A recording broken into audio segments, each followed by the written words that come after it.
कृष्णं राधा स्वरूपिणं कलात्मानं निकुञ्जस्थं गुरुरूपं सदा भजे। प्रपन्नपारिजाताय स्तोत्रवेत्रैकपाणये ज्ञानमुद्राय कृष्णाय गीतामृतदुहे नमः। हरिशरण।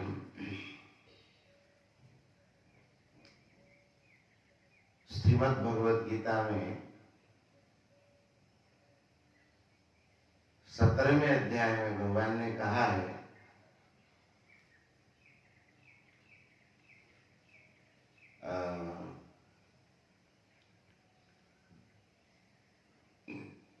सद्भावे साधुभावे च सदित्येतत् प्रयुज्यते प्रशस्ते कर्मणि तथा सत्शब्दः पार्थ युज्यते।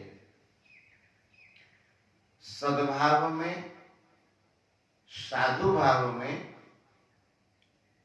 सत शब्द का प्रयोग किया जाता है। साधु किसको कहते हैं, ये बड़ी अच्छी बातें हैं। इसको वायु पुराण में एक बड़ा सुंदर भाव दिया है कि वस्तुतः देखा जाए तो सब कोई साधु है। चाहे ब्रह्मचर्य आश्रम में विद्या अध्ययन करता हो, गृहस्थाश्रम में रहता हो, अथवा सन्यासी वानप्रस्थी हो, कहते सब कोई साधु है। कैसे? तो इसके संबंध में कहते विद्याया साधनात् साधु ब्रह्मचारी गुरोरहिता। ब्रह्मचारी भी साधु ही है, आप लोग साधु ही हैं। साधनात् साधु, जो साधन करे उसको कहते हैं साधु। गुरुजनों के सानिध्य में रह करके उनकी आज्ञा का अनुसरण करके जैसे कहें उसी प्रकार से जो विद्या का साधन करते हैं उनको साधु कहते हैं। अर्थात ब्रह्मचर्य आश्रम में रहने वाले भी साधु ही हैं। विद्याया साधनात् साधु ब्रह्मचारी गुरोरहितः। ऐसे देखा जाए तो सबको सद्गुरुदेव भगवान की आज्ञा में रह करके साधन करना जरूरी है, और ब्रह्मचारी को विशेषता से जरूरी है, क्योंकि ये प्रारंभिक अवस्था जीवन का। तो ब्रह्मचारी साधु किस लिए हुआ? विद्या का साधन करता है, विद्या का अध्ययन करता है। अब आता है गृहस्थ क्यों साधु है? तो उनके लिए कहते हैं क्रियाणाम साधनात् चैव गृहस्थः साधुरुच्यते। क्रियाणाम साधनात् चैव गृहस्थः साधुरुच्यते। गृहस्थ इसलिए साधु है, वह उत्तम कार्यों को करता है। ब्रह्मचर्याश्रम, गृहस्थाश्रम, वानप्रस्थाश्रम और संन्यासाश्रम, चारों का पोषण गृहस्थाश्रम से होता है। और अन्न उत्पादन करने की जो विधा है वह गृहस्थाश्रम में ही है। तो गृहस्थाश्रम में देवताओं को दिया जाता है, पितरों को दिया जाता है, और ब्रह्मचर्य आश्रम का पोषण किया जाता है। पशु पक्षी भी जो अन्नादि होते हैं उससे पोषित होते हैं। इसलिए क्रियाणाम साधनात् चैव गृहस्थः साधुरुच्यते, उनको भी साधु ही कहा। साधु किनको कहा कि सद्भावे साधु भावे सदित्येतत् प्रयुज्यते, अर्थात जो सत परमात्मा की ओर चले, जिनका सब कार्य सत परमात्मा को प्राप्ति करने के लिए हो, चाहे वो गृहस्थाश्रम में रहे और चाहे ब्रह्मचर्य आश्रम में रहे, वे साधु ही हैं।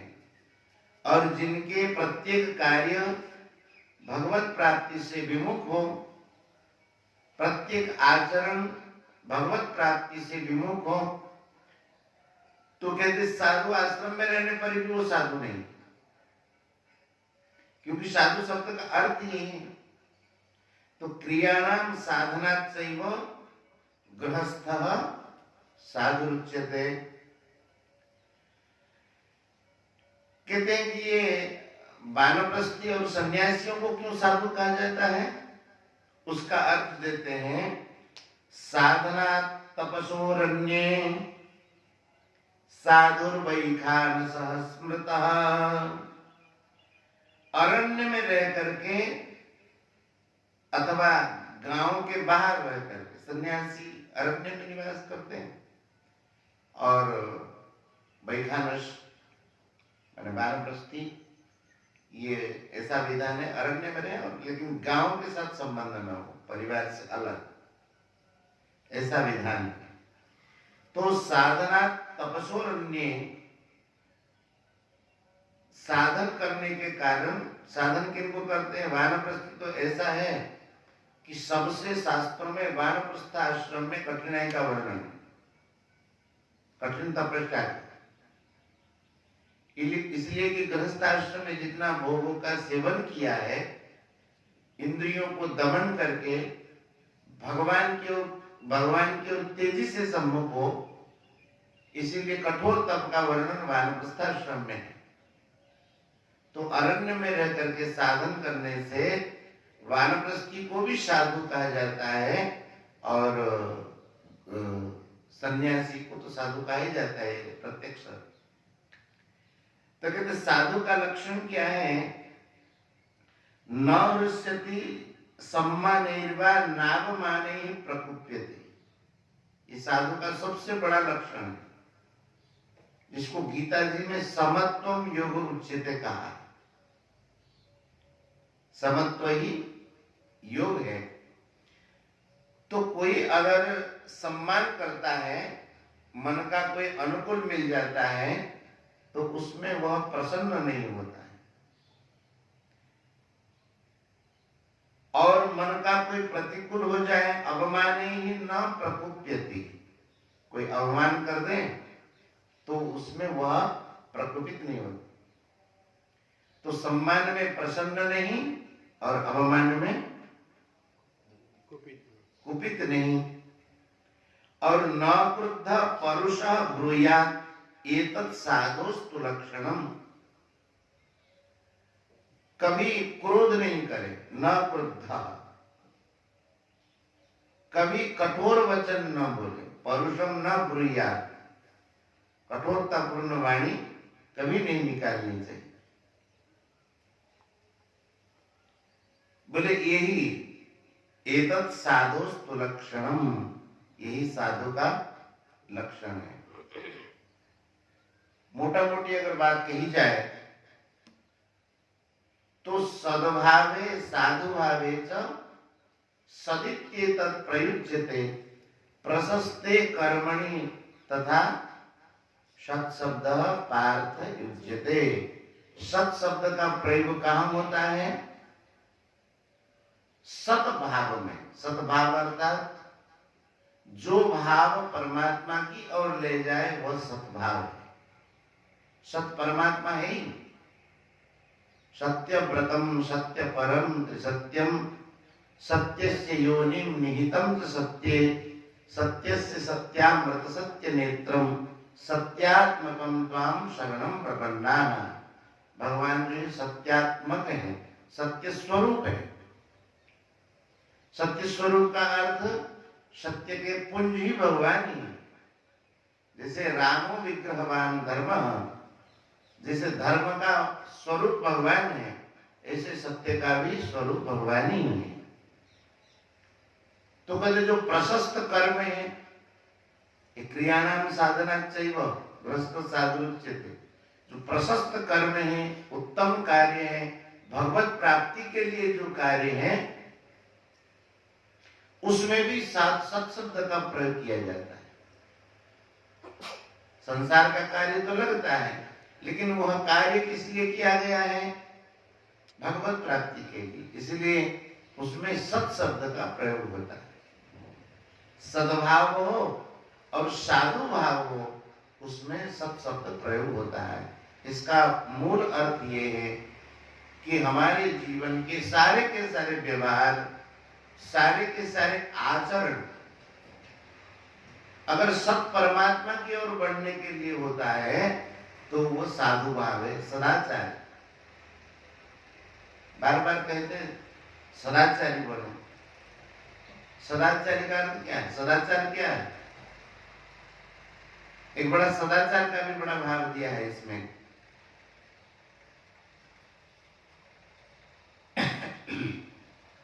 साधव क्षीण दोषास्तु सत्शब्द साधुवाचक। वही बात, साधु किनको कहते हैं?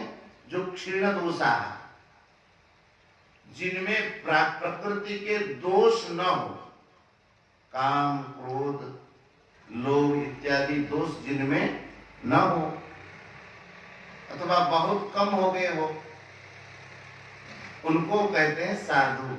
साधव क्षीण दोषास्तु सत शब्द साधुवाचक। जो सत शब्द है वो साधुवाचक है। तेषाम आचरणम यस्तु, जो उसका ही आचरण करते हैं, दोष मुक्त होना चाहते हैं, काम क्रोध आदि से रहित होना चाहते हैं, और सत परमात्मा के लिए जो आगे हमको बढ़ाता है, सदाचार स उच्यते, उसको कहते हैं सदाचार। समझ में? सदाचार साधव क्षीण दोषास्तु सत्शब्द साधुवाचक। क्षीण दोष वाले हैं, साधु जो है, सत्शब्द साधुता का वाचक है, और जो उसको आचरण में लाते हैं, जीवनचर्या में लाते हैं, कहते उन्हीं को सदाचारी कहते हैं। और सदाचार की बड़ी भारी महिमा है। देखो, शास्त्रों को पढ़ जाए, वेद वेदांग इत्यादि पढ़ जाए, ये भी उत्तम ही है, लेकिन सबसे जो उत्तम है सत का आचरण करना है। अगर सदाचार नहीं हो, बहुत बड़े विद्वान हो जाए भी, सत परमात्मा के लिए अगर वो अभिमुखी नहीं हो तो बहुत कोई लाभ नहीं।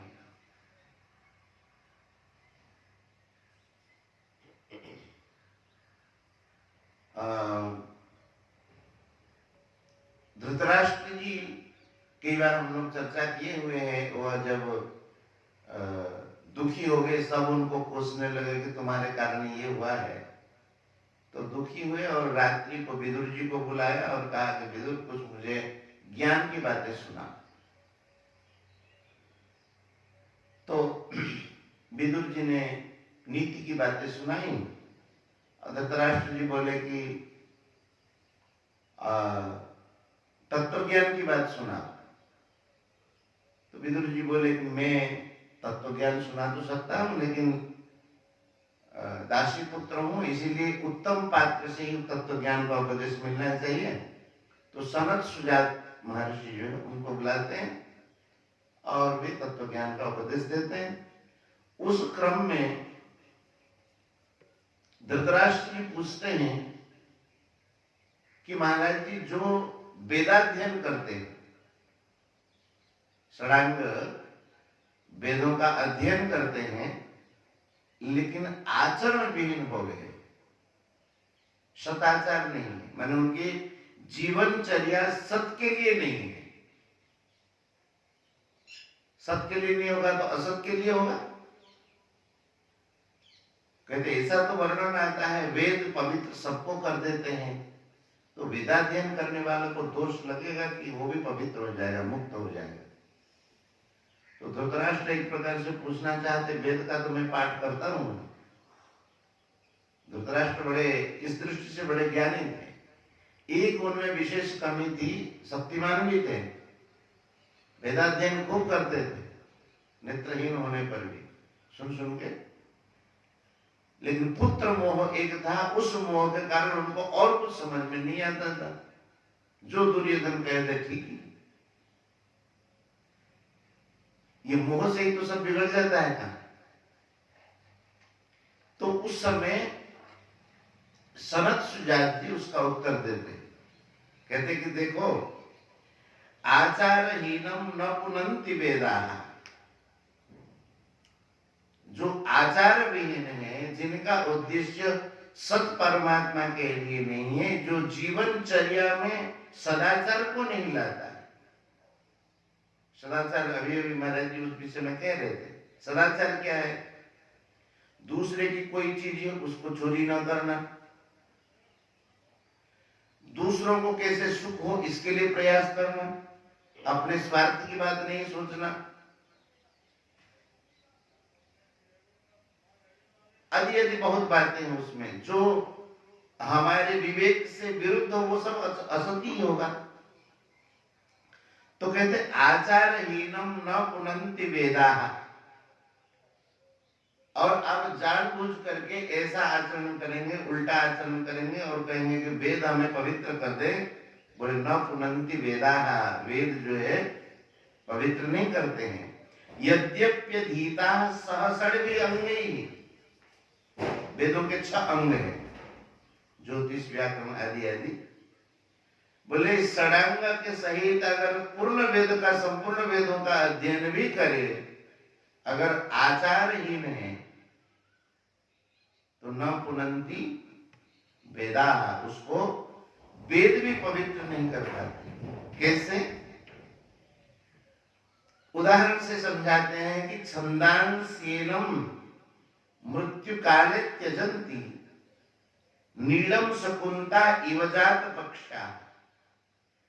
जैसे घोंसले में रहने वाले पक्षी पंख उगने के बाद जैसे घोंसले को छोड़ करके उड़ जाते हैं, उसी प्रकार से जो आचारहीन है, नीलम शकुंता इव जात पक्षा, जात पक्षा माने पंख आ जाने के बाद अब पक्षी शावक घोंसले में थोड़ी रहते, वो अपने उड़ के चले जाते हैं। शकुंता माने ये पक्षी, जात पक्षा शकुंता नीलम इव, पक्ष आने के बाद पक्षी शावक जैसे घोंसले को छोड़ करके चले जाते हैं, उसी प्रकार से छंदांस्येनम मृत्यु काले त्यजन्ति, मृत्यु के समय में वेद उसको छोड़ देते हैं। इसलिए छोड़ देते हैं कि तुम आचरण विहीन हो। छोटी छोटी बातें, जैसे शौच के बाद हाथ को ठीक से धोए, रसोई में वहां कुछ खाए नहीं, बिना स्नान किए रसोई में प्रवेश न करे, कोई भी चीज भगवान को भोग लगाने के बाद खाएं। ये छोटी छोटी बहुत बातें हैं, ये सब सदाचार के भीतर ही जाता है। और कहते हैं कि सदाचार आचार प्रथमा धर्म श्रुत्युक्त स्मार्त एवं, श्रुति में भी यही बात कही गई है और स्मार्त में भी यही बात कही गई, माने पुराणों में और वेदों में यही बात कही गई है। आचार प्रथमो धर्म, प्रथम धर्म है सत आचरण करना। अब जो सदाचार से रहित हो जाएगा वह पवित्र अन्य, क्योंकि सदाचार अपने जीवनचर्या में उपयोगी है ना।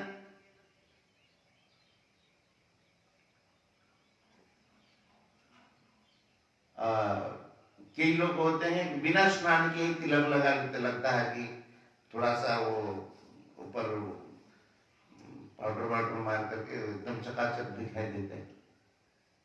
कहते बिना स्नान किए जो तिलक धारण करता है उसको बड़ा भारी दोष लगता है, स्नान आदि के बाद तिलक धारण करे। अब उसको बाहर से तो लगेगा एकदम चकाचक हो गया है, लेकिन वह उचित नहीं है। ये सब छोटे छोटे आचरण हैं। तो सब परमात्मा के लिए बढ़ने के लिए जो जीवनचर्या है, शास्त्रों ने संतों ने जिसका निर्धारण किया है, उसी प्रकार से चलेंगे तो हम सबको प्राप्त करेंगे। आचार के संबंध में और भी चर्चा करेंगे। ये पूरे ग्रंथ में से बहुत बढ़िया बढ़िया बातें दी। सदाचार, सदाचार माने हम अपने आचरणों को ऐसा बनाएं, जीवनचर्या को ऐसा बनाएं जिससे परमात्मा को प्राप्त कर सके, उसको कहते हैं सदाचार, साधु आचार। तो चाहे गृहस्थाश्रम में हो, चाहे वानप्रस्थाश्रम में हो, चाहे ब्रह्मचर्य आश्रम में हो, चाहे संन्यास आश्रम में हो, सब कोई साधु, साधनात् साधु। वो साधन करते तो ब्रह्मचर्य आश्रम में विद्यार्थी भी साधु है। क्यों? विद्या का साधन करते। विद्या अध्ययन भी एक प्रकार का तप ही है, कम तप नहीं। तप किसको कहते हैं? कष्ट सहने को तप कहते हैं। अब जैसे कोई पंचाग्नि तपता है, कोई शीतकाल में ठंडे पानी में जाकर के तप करता है, वह अपने मन से प्रतिकूलता का सहन करता है। लेकिन विद्यार्थियों को तो ऐसा है, अपने आप में वो प्रतिकूलता सहन करते रहते। कैसे? सुबह उठने का मन नहीं है, गुरुजी उठा देते, उठो। और सुबह जगाना बहुत आवश्यक है, जगना। अगर सुबह नहीं जगता है तो दोष गुरु को भी लगता है और चेले को भी लगता है। बात समझ में आएगी नहीं? श्री रघुनाथ जी जब विश्वामित्र जी महाराज जी के साथ गए, आश्रम में विश्वामित्र जी रास्ते में रुके, तो जिस आश्रम में रुके वहां पर अब रघुनाथ जी की सेवा के लिए कोई पलंग तो नहीं है, पलंग बिछा करके सुला दे। तो उसकी चटाई, विश्वामित्र जी का अतिशय प्रेम था, इसलिए अपना उत्तरीय वस्त्र डाल देते हैं उस चटाई पर, और श्री राम जी और श्री लक्ष्मण जी उसी में ही विश्राम कर जाते। इतने सुंदर छोटे छोटे बालक, 19-16 वर्ष, माने 16 वर्ष से अभी छोटे ही हैं, 16 वर्ष के नीचे किशोर अवस्था है, और दोनों भाई सोए हुए हैं। तो गुरुजी प्रातः काल उठ के जब दर्शन करते हैं तो इतना सुंदर उनका मुख कमल लगता है, सोचते हैं कि जगह है कि नहीं जगह, ये ऐसे सोए रहे और हम दर्शन करते रहे, जगह है कि नहीं जगह है। तो गुरु जी के मन में आता न जगह है, छोटे छोटे बालक के सोए हैं, सोने दो। लेकिन गुरु जी सोचते हैं कि नहीं, अगर ये सो जाते हैं तो इनका कर्म लुप्त हो जाएगा, कर्म लोप हो जाएगा। सूर्योदय के बाद अगर जगते हैं तो इनको दोष लगेगा, केवल इनको नहीं हमें भी दोष लगेगा, गुरु जी को। गुरु जी सोचते हमारा कर्म भी लोप होगा और इनका कर्म भी लोप होगा। बहुत सोचने के बाद फिर श्री विश्वामित्र जी महाराज बड़े प्रेम से, जैसे लोरी गा करके जगाते हैं ना, मैया जैसे लोरी गा करके जगाती है। अब विश्वामित्र जी माँ भी है और पिता भी है, तो उसमें लोरी गा करके जगाती है मैया। तो विश्वामित्र जी उसी प्रकार से मैया का स्मरण करते हैं। कौशल्या सुप्रजा राम पूर्वा संध्या प्रवर्तते, उत्तिष्ठ नरशार्दूल कर्तव्यम दैवमान्निकम। बोले वत्स रामभद्र उठो, उत्तिष्ठ। आप तो नर शार्दूल है, व्याघ्र के समान है आप। कौशल्या प्रजावती आपको प्राप्त करके हुई, कौशल्या सुप्रजा राम। हे राम, प्रजावती माताएं तो बहुत है, लेकिन कौशल्या जैसी माँ, कौशल्या का इसलिए स्मरण करते हैं कि भगवान को कौशल्या माँ का स्मरण है, और माँ जो लोरी गा करके उठाती थी, जगह बनी गा करके, वह भी स्मरण में आए। तो कहते कौशल्यासु प्रजाराम पूर्वा संध्या प्रवर्तते। ये सूर्य भगवान भुवन भास्कर उदित हो रहे हैं, अभी उदित हुए नहीं है। संध्या का माने सूर्य उदय की पूर्वावस्था। सूर्य उदय के बाद जो संध्या की जाती है वह निम्न कोटि के। आकाश में तारा दिखाई दे उस समय जो संध्या होती है वो सबसे ऊंचे कोटि के। अलुप्त तारा का जो संध्या है वह मध्यम कोटि के। और सूर्य उदय हो जाए तो फिर तो प्रायश्चित ही करना पड़ता है। तो कहते वत्स रामभद्र समय हो गया है, अब जग जा। विश्वामित्र जी के मन में थोड़ी था कि जगाएं, वो तो आनंद में दर्शन करते थे दोनों भैया। लेकिन मन में आया कि शिष्यों का कर्म भी लोप न हो। कर्म लोप होने से दोष लगता है, आचार भ्रष्ट होता है। उत्तिष्ठ नरसार्दूल कर्तव्यम दैवम आन्निकम। जो आन्निक कर्तव्य है माने दिवस के प्रथमावस्था में जो कर्तव्य है वो संध्या, सूर्योपासन, भगवान की सेवा। तो बोले ये कार्यों को करो क्योंकि सूर्य भगवान उदित हो रहे हैं, इसलिए जग जा। और दोनों भाई जगते हैं, गुरु चरणों में प्रणाम करते हैं। तो आचार सबसे प्रथम है। आचारो प्रथमो धर्म। श्रुति और स्मृति दोनों जगह आचार की बात कही गई है। और आचरण भ्रष्ट हो तो न पुनन्ति वेदाः। वेद भी मनुष्य को पवित्र नहीं करते। गोविंद जय जय गोपाल जय जय गोविंद जय जय गोपाल जय जय गोविंद जय जय गोपाल जय जय गोविंद जय जय गोपाल जय जय श्री राधा रमण हरि गोविंद जय जय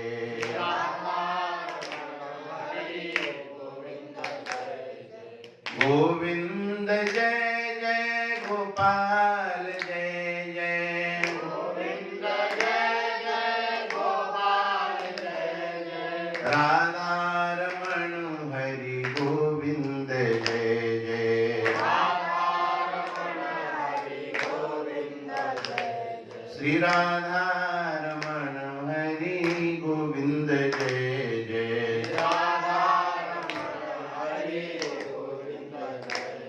वृंदावन बिहारी लाल की, श्री राधा रानी की, श्री जगन्नाथ महाप्रभु की, सियावर रामचंद्र भगवान की, श्री वृंदावन धाम की, श्री जमुने रस महारानी की, सब संत भक्तन की, श्री गीता गंगा गौ माता की।